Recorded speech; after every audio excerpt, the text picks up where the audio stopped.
take advantage of making a memory. Yeah. And so this is something Jenny and I, we are very passionate about. It's called Back to School Adventures. What we found was a golden opportunity to give them something to look forward to that could create a deep memory with purpose.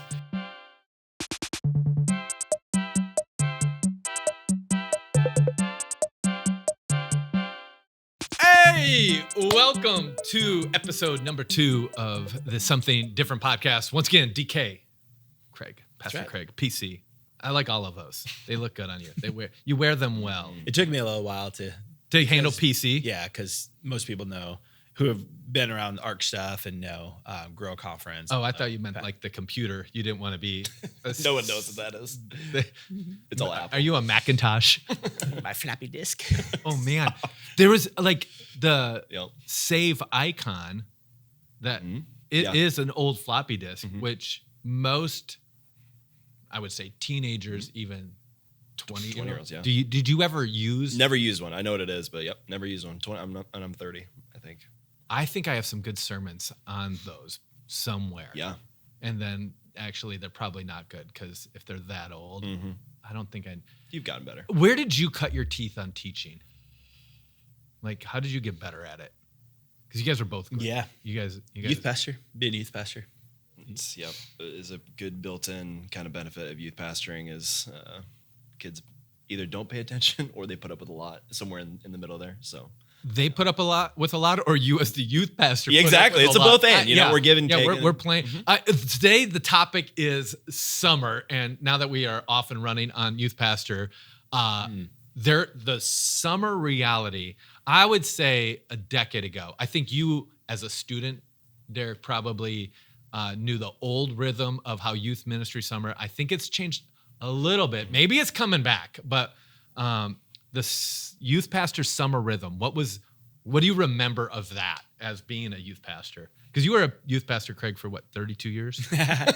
Close. I think 15. Yeah. Nice. Okay. No, just, it was like fill the calendar, get some really good trips in there. We would do retreats. We would do like an 8th grade guys retreat, and then did some canoe trips, did some mission trips. What are some of the places you would go? Yeah. Oh, I remember my first trip we ever planned. So I was a youth pastor in Wisconsin, Milwaukee area. And like, I didn't know like what parents expected or anything. So I planned a trip to Wind River, Wyoming. I'm pretty sure it's like pretty far west in Wyoming. And it was like a 2.5 day drive out there. We were like, no cell phones. No. Yeah. No. No. And so it was a long trip. And I was like, if I was a parent of a kid who I was youth pastor, I was like, what is he thinking? Yeah. But it was good. Back then you were like, good memories. I'm thinking this is going to be great. Yeah. I remember Becky and I had our anniversary in like a cafeteria at a school that we were sleeping at on a mission trip. Yeah. several times. So You renew your vows there? Or? Wow. yes. Yeah, of course we did. Of course. Yes. Did you go on trips as a student, as a youth pastor? How was your youth? Yeah.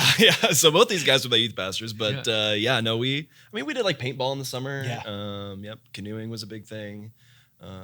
There's some animal. We were canoeing partners. Wait, what were you saying? Nothing.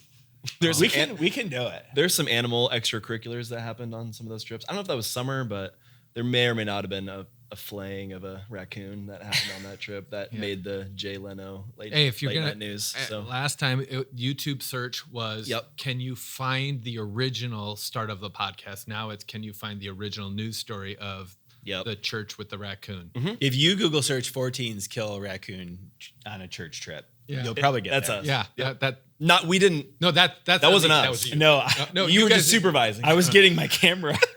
Oh dear. One of those old Zoom. Okay. Behind the camera here is Matt. He was in my youth group, and one of my favorite summer mission trip youth stories. We went to inner city Chicago, and for whatever reason, the trip ended up being 9 teenage guys, and we went and we joined up other youth groups and stuff, and on the way back, the air conditioner broke on the 15-passenger van, to which, obviously, you're 10 guys in a van, you're just sweating. the shirts come off. And then these vehicles start passing and they're like honking and they're like this. And I'm like, yeah, you know, like we're a church group, you know? And then I get to the gas station and they had put up on the like signs on the windows that said "Nudists for Christ." and so I was like, guys, that's not great. That's why we stopped doing so much in the summer, I think. Yeah. I thought you were the youth pastor. So I came to Third Church after you, and to get back in with this organization where you had previously done mission trips, I feel like they did a special screening on me because of their experience with you. We were somehow got on the blacklisted youth works with the organization, and they're like, we do not do Third Church anymore. And I'm like, what? No, it wasn't us. It was them. Yep. It was the Catholic Church. Yep. Which was true. So today, the topic, summer, on the idea of something different. Summer, if you have children, creates a different rhythm for sure. I don't know what it's like to not have the school calendar that still dictates a lot of our summer, but I've observed that the summer rhythm can kind of mess with the relationships, me and God, and then me and others. And I think part of it is because the days are longer, like we're looking at 15, 16 hour long days. And so in the wintertime, like that nice, cozy, cold, quiet time with my coffee is natural. And like, it could be at 8, you know, and the sun's not up. And now it's like, you get up at 6:15, the sun's already got 2 hours on you. I've just noticed the rhythms of summer change how I operate. What are some observations you have of how your summer has created a different rhythm in your relationships or with the Lord or with your schedule? Like what comes to mind with that? Yeah. There's a lot more flexibility, I think, which is good. You can do stuff longer in the evening, like you said, more light. Like, I think that's helpful. The sun actually helps me wake up in the morning too. Like, I like the sun of like 6. Like, okay, the sun's up, so I should be up too, probably. So, and just a lot more projects in the yard and stuff like that too. I feel like, just a lot more stuff to do. I have no update on the creek bed. Yep. I know that's what you were. You were leading me to it. Mm-hmm. I don't know. Okay. I'll hopefully next time. Yep. Yeah. Sounds like a lot to weed eat around. So in theory, I put like sandbox sand because nothing grows in that. Mm-hmm. Down a little bit underneath, hoping. Well, we'll see. There you go. We'll see. There you go. Yeah.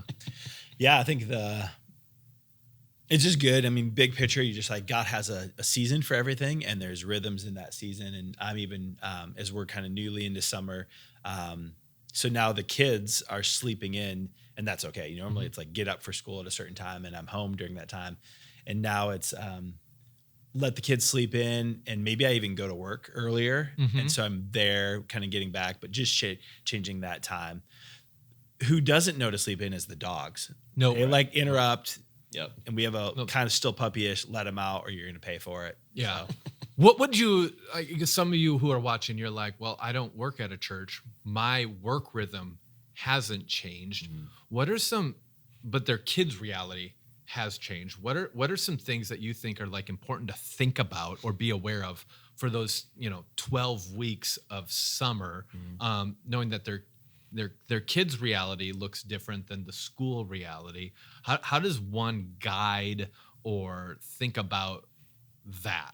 Does anything jump as far as like how you would encourage someone in that summer rhythm? Yeah, I've just been trying to maximize my evenings. Like our kids still have the same bedtime-ish type of thing, but like, especially with more light, it's just like you have a solid amount of time in the evening that you can make memories in the summer, like do things that will last for like the rest of their lives, and do a random trip if you can for a weekend. Like just, I feel like the best I can with a busy season, like if your schedule's off and of your kids, like maximize what you got, like make the most of what you got and fight through that tired to make it happen too, would be my encouragement. We are trying something new this summer. Do tell, something different. Scary. Okay. No TV. Whoa. Yeah, let's go. So, yeah, we just like it's so easy. Phones only, just phones. Yeah, just only phones. Now it's just so easy to have that be your kind of random. And even we noticed in the first season now that just like, oh, yep, that's the place where I would have just done this. And so what does it look like to have, like we're talking with our kids about, hey, what's that interest you want to develop? Like spend more time playing guitar. So I want to piggyback off both of those. Like one of them is I do more outdoors things, and I try to like be active in a way that I've never played pickleball, but last summer I picked up pickleball like 3 years. And everybody else in the world. Right. Yes, right. Yes. And tennis was like 3 years before that. About 5 years ago, I had this wild idea of like, I'm going to run 100 miles, and I got to like 97 and I felt great about it. And like I sat on that number for like 3-4 months. Other people who I think need the box check, they like felt horrible for me. I'm like, that is like an A, 97%. I felt it. But like every summer, there's kind of like that little fitness kind of thing. I think that's something that, and I like the idea of like even bringing a kid along. Like, so now we're like Sophie and Finley, our kids, they're going for runs together. But I also like how you said, like, take advantage of making a memory. And so this is something Jenny and I, we are very passionate about. It's called Back to School Adventures. And it operated really from the ages of kindergarten through entering 6th grade. I think once the middle school years, we had to kind of reimagine what a win looked like. But in those elementary, early shaping years, what we found was a golden opportunity to give them something to look forward to that could create a deep memory with purpose. And for us, it coincided. We did not want to repeat something that was their normative. So I was talking to a dad about this, and he's like, well, I love going to the Iowa Cubs game. We could do that. And I'm like, well, if that's what you already do, keep doing that. But like mark this as something special. And so the components of that, Jenny, we've shared a number of different thing, but like we try to make it a character lesson. Like it could be prayer, it could be God's word, it could be a discipline. So we when they were in 4th grade, it was a 5K race. They all had to run a 5K race. Or when I was talking about prayer, we planted something in our yard together. We went to a worship concert. Like these are kind of the things, but they didn't know when it was going to happen. They didn't know what it was going to be, but they knew it was coming. And I think there's the Power of Moments book is a book by Dan and Chip Heath.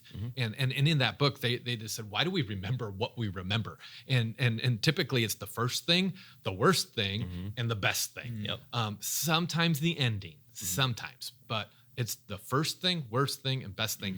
And then it's also the ones that you remember what gets repeated.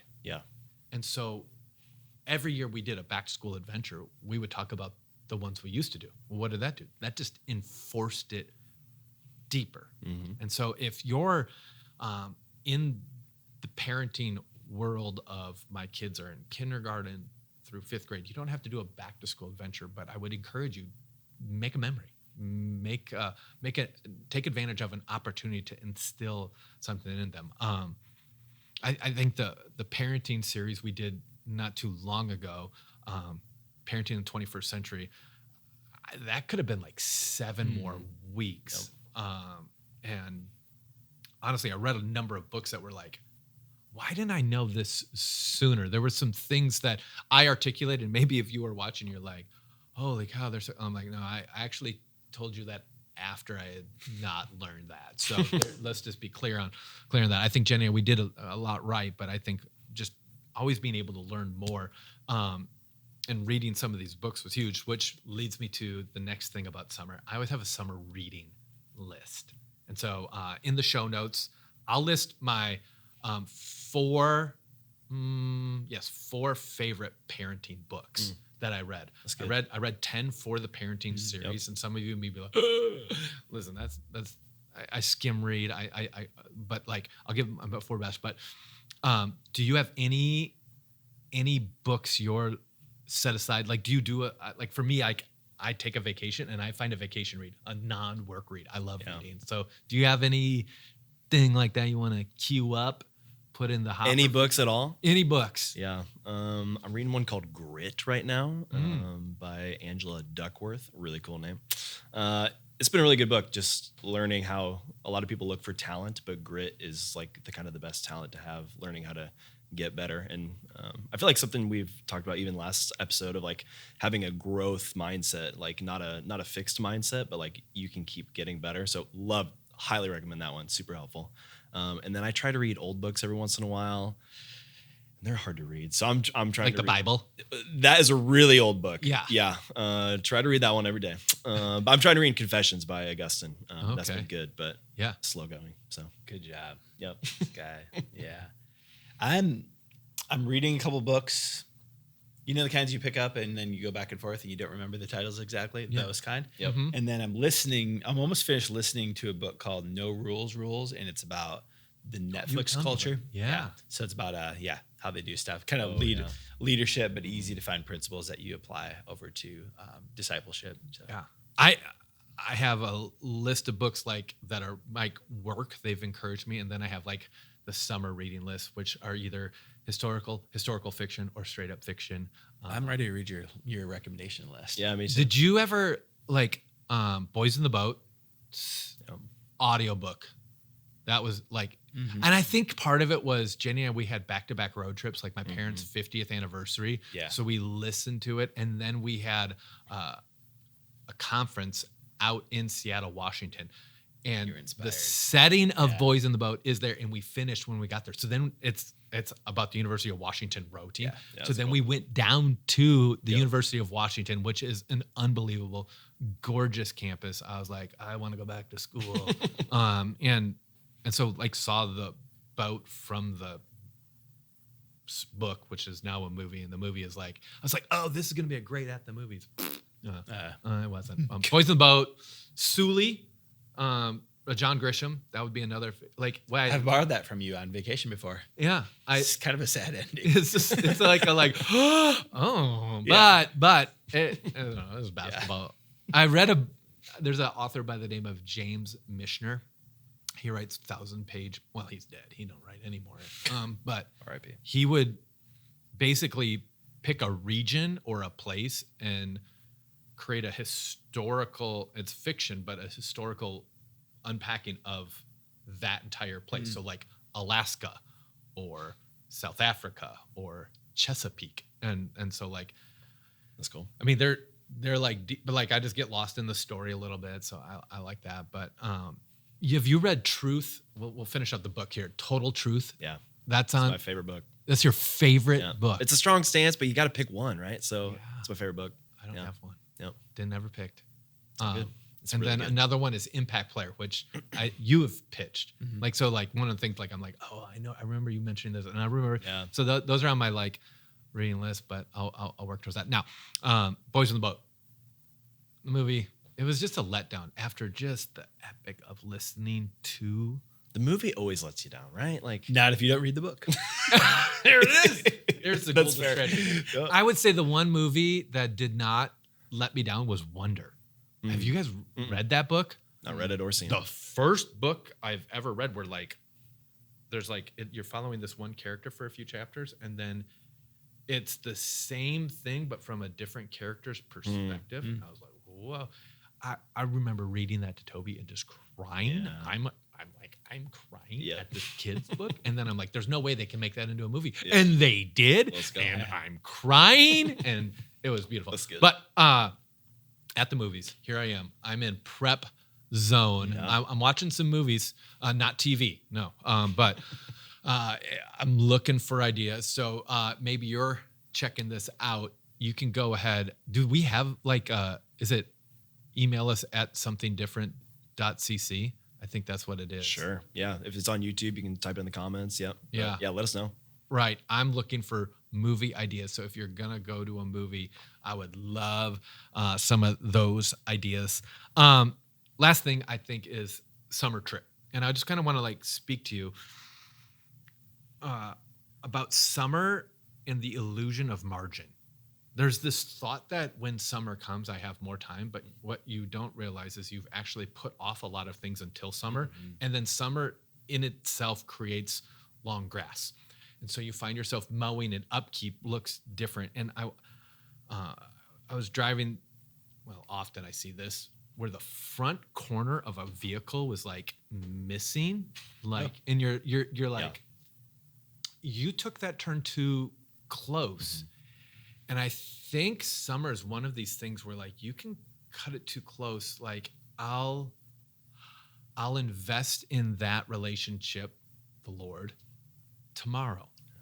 And I think if you're not careful, I do think there's seasons of break and things like that, but sometimes we give ourselves permission, and I'm just worried sometimes we cut things too close. And I think honestly, for the pace of life, I can cut it too close with God, where I'm just like, I cut corners with him, but also with Jenny. Like the reality is life is got a certain pace, and margin can get eaten up. And one of the things that Jenny have put in place over, I think it's now year 6 or 7, where we'll go away for an extended weekend, or what we've been doing the last 3 years is we do a conference, but it's just the two of us. And so like there's the building up for us from a leadership standpoint, but there's also just this room where we're outside our normal. And so I think and then my kids,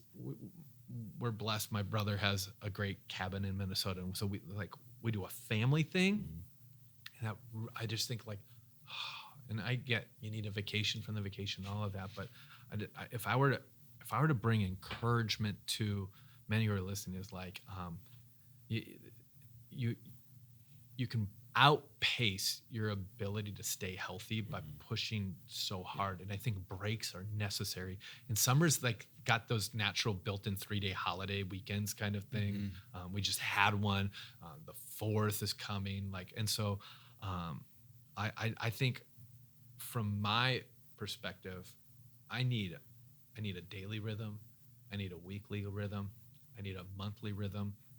But I need a seasonal rhythm. And summer is one of those where I have different inputs and different outputs. And that has paved the way for me, I think, to get fresh ideas and honestly keep leading and growing at a high rate. So any last thoughts from you guys? This idea of summer, any parting?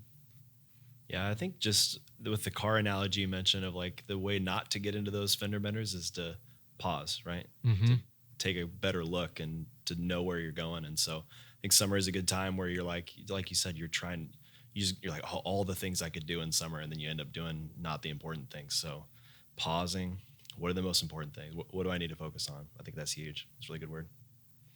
And I think that fits in along the lines that time you do get off, or if you do get to get away, to not see that as a vacation away from some of the rhythms that you have. Because I think we talked about memories. It's so easy to be there, but not be creating the memories because you didn't take that time to have that margin. So for me, when I'm vacation, like I can tell the difference between when I've spent a little bit of time with the Lord in the morning and read some scripture, and then I can live in all that is, because there's so much pressure. Like, hey, this is your vacation. You've been waiting for this forever. So maximize it. And there can be that temptation to just run into it. But if you don't pace yourself, even to spend time with that, you can just miss the meaningful. Yeah. I love that. So my hope is that you have an amazing summer, and I want to encourage you to kind of create that margin, slow down, look for those opportunities, create some memories. And if you're looking for some book ideas, we threw some in the show notes, and we'll see you for episode 3, but episode 2 is now done.